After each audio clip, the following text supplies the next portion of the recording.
25 तरुण आले आणि राजाने त्यांना त्या शेळ्या दिल्या. उपाशी पोटी शेळ्या होत्या, त्यांना काही दिलं नव्हतं खायला. आणि मग राजाने सांगितलं संध्याकाळी यायचं 6 वाजता, तुम्हाला 10-12 तासाचा वेळ आहे, संध्याकाळी शेळ्या घेऊन यायचं. ज्याची शेळी पोटभर चरलेली असेल, माझ्या निदर्शनास आलं की मी निमराजे काय करणार, बक्षीस देणार.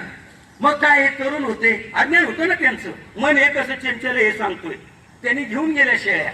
ते म्हणले फक्त शेळी चारून न्यायचं सोपं काम आहे. कुणी घास चारला, कुणी शिवरी चारली, कुणी पेंड चारली, कुणी म्हटले भरपूर खायला घालू. आणि मग संध्याकाळी त्यांनी त्या शेळ्या नेल्या. राजा बसला होता, सगळा दरबार भरला होता. आणि राजाच्या गवताची पिंडी होती, गवताची पिंडी. आणि मग राजाने काही, राजा म्हटला त्या तुम्ही बसलाय 25 जण, दोऱ्या सोडा, सगळ्या शेळीच्या दोऱ्या सोडा. प्रत्येकाचं ठिकाणी दोरी सोडली आणि राजाने ती गवताची पिंडी दाखवली. सगळ्या शेळ्या पळत आल्या आणि गवतावर तुटून पडल्या. कारण मन हे वढा आहे, ओढ घेतं, ओढ. राजा म्हणला तुम्ही फेल झाला या परीक्षेमध्ये. काय, जर शेळी पोटभर चरली असती तर ती इकडं पुढे आलीच नसती आणि गवतावर तिने धाव घेतली नसते. चला, सगळे फेल झाला. सगळ्यांना वाईट वाटलं. काय, दुसरा एक तरुण होता, तो तरुण फार हुशार होता. तो दुसऱ्या दिवशी आला आणि तो म्हटला की महाराज, मी ही शेळी एक तुमच्याकडे घेऊन जातो. महाराज म्हणले तुझा काही उपयोग नाही, काल 25 जण फेल झाली, तुझा काही उपयोग नाही. पण तो हुशार होता. बुद्धी चातुर्य कशाला म्हणतात. त्यांनी शेळी घेऊन गेला आणि म्हटला कालच्या 25 तरुणांना बोलवा, जे सुशिक्षित बेकार होते त्यांना, आणि बाकीच्यांना बोलवा, मी ही शेळी पोटभर चालवून आणतो. त्याने आयडिया काय केली बघा, लक्षात घ्या. मेंढरासारखं वागायचं नसतं. एका मेंढराने उडी मारली की त्याच्या बोकांनी 10 जणांनी उडी मारायची, अजिबात नाही. काहीतरी वेगळ्या मार्गाचा अवलंब करा.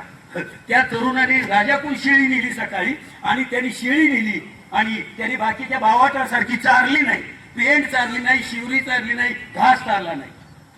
त्याने काय केलं लक्षात घ्या, त्याने असे गवताची पिंडी शेळी समोर धरली. शेळी लांब होती, गवताची पिंडी त्यांनी शेळी समोर धरली.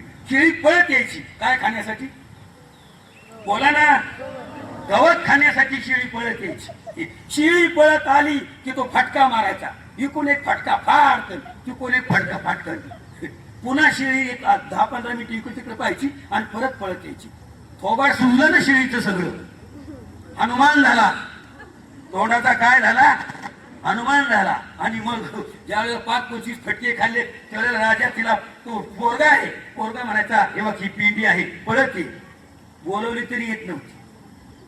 मनाला आवर घातला.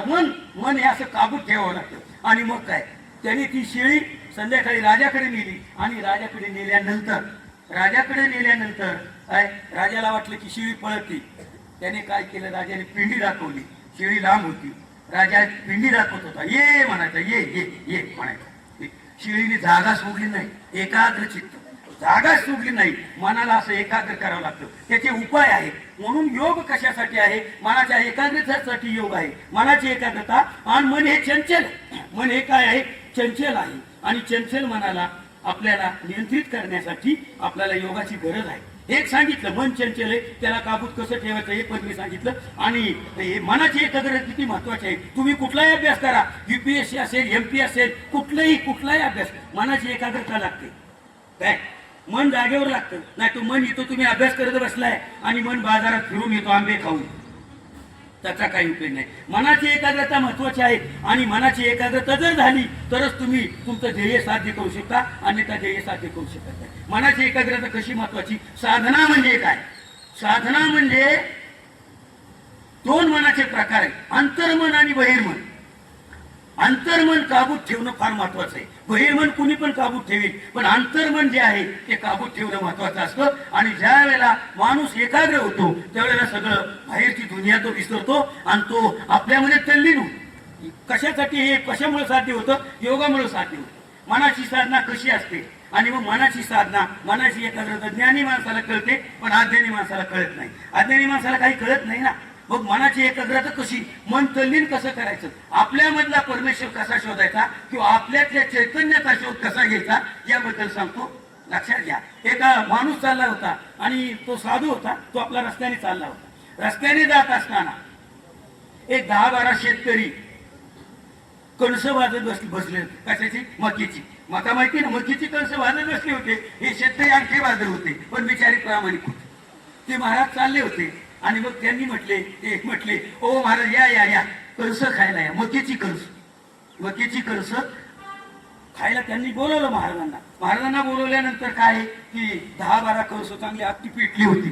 त्यांनी 10-12 कणस हारावर भाजली, सटकून भाजली आणि महाराजांना म्हणले हे कणस खा. महाराजांनी 1-4-5 कणस खाल्ली. महाराजांचं मन तृप्त झालं. महाराज म्हणले वा किती बिचारे चांगले, परोपकार केला यांनी. आपली याची ओळख नाही, रस्त्याने चाललो होतो, पण यांनी काय केलं, आपल्याला कणस खायला घातली, पाणी पिलो, आपला आत्मा शांत झाला. मग महाराजांनी सांगितलं यांच्या उपकाराची परतफेड करावी, काहीतरी यांनी आपल्याला कणस चाललेले आहेत, यांच्या उपकाराची परतफेड करावी. म्हणून महाराज काय म्हणले ते शेतकऱ्यांना, मी आता जरा तुमच्या समोर गायन करतो. काय करतो? गायन करतो. आता शेतकऱ्यांना गायन, राग रागीन, मेघ मल्हार काय, माल कंस म्हणजे काय, दीपराग म्हणजे काय, ते फार हाय लेवलचं नॉलेज आहे ते. महाराजांनी गायला सुरुवात केली. त्यांच्याजवळ ताऱ्या होता, ताऱ्या ते वाजवायचे आणि ते गायनाला त्यांनी सुरुवात केली. गात असताना एवढे ते तल्लीन झाले, गाताना ते स्वतःला विसरले, मनाची एकाग्रता झाली. मन त्यांनी फार, त्यांना समाधी लागली. समाधी म्हणजे ज्यावेळेला सगळं बाह्य जग आपण विसरतो त्यावेळेला ते समाधी लागली. आणि मग काय करायचे, सुरुवातीला गात होते, पण नंतर ते तल्लीन झाले, राग रागीने गायला लागले. त्यांनी माल कंस राग गायला, दीपराग गायला, मेघ मल्हार गायला. त्यावेळेला ते लक्षात घ्या, असा हात करायचे, आलाप धरायचे, असा हात करायचे, असं. आणि मग शेतकरी घाबरले. शेतकरी काय झाले, घाबरले, अज्ञानी होते ते म्हणले आला त्यावेळेला चांगला होता, कणस खाल्ली, पाणी प्याला आणि असाच हात 5 मिनिट, असाच हात 5 मिनिट असं वर पाहिले की शेतकरी घाबरले. शेतकऱ्यांना वाटलं हा गेला, हा काय झाला, गेला. याला काही कळत नव्हतं. म्हणले हा ताटून गेला, मेलाय हा. आणि हा काय झाला, ताटून गेला. कारण का तर हात असाच. ते घाबरले. अज्ञान हे फार वाईट असतात, त्यांना ज्ञानच नाही त्यातलं काय. मग त्यांनी गडबड केली, ते घाबरले. कारण नसताना म्हणले आपण संकट बोलून घेतलं. बिचारा चालला होता, हाताने बोलून घेतलं कोटाना. ते म्हणले का आता हा एकाग्र झाला होता, त्याचं चित्त एकाग्र झालं होतं. यांनी गडबड काय केली, मग त्या शेतकऱ्यातला एक शेतकरी होता, त्या शेतकऱ्यातला शेतकरी म्हटला माझ्या म्हशीला असंच झालं होतं, पाय ताटले होते, पार 4 पाय तिने वर